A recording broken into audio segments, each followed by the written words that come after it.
Dis Gérald, pour former nos enseignants au e-learning, est-ce qu'il faut les renvoyer à l'école?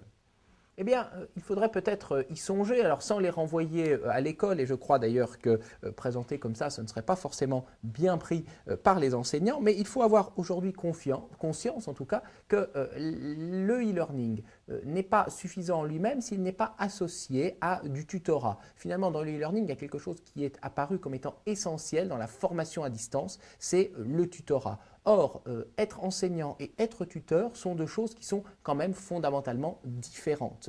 Le tutorat, ça ne s'improvise pas, ça s'apprend. Il y a un certain nombre de modalités, de techniques à connaître, et puis il y a une expérience aussi à partager. Des communautés de tuteurs apparaissent aujourd'hui, on en connaît beaucoup, et par conséquent, cette formation au tutorat est essentielle pour inciter les futurs tuteurs justement à augmenter leurs compétences en cette matière. Eh bien, la certification est une voie qui semble intéressante à retenir. Alors, dans le cadre de ces certifications et de ces formations, il paraît important d'avoir conscience que au sein des formations e-learning, on trouve en matière pédagogique des invariants.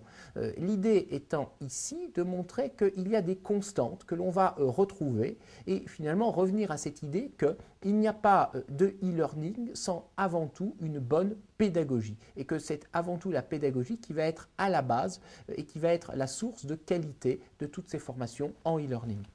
Alors, nous serons amenés à aborder donc cet aspect de l'acquisition de compétences pédagogiques sous deux angles. L'angle donc des invariants pédagogiques, c'est-à-dire ce que l'on retrouve à l'identique entre le présentiel et le e-learning, et d'autre part la certification donc à la pédagogie innovante.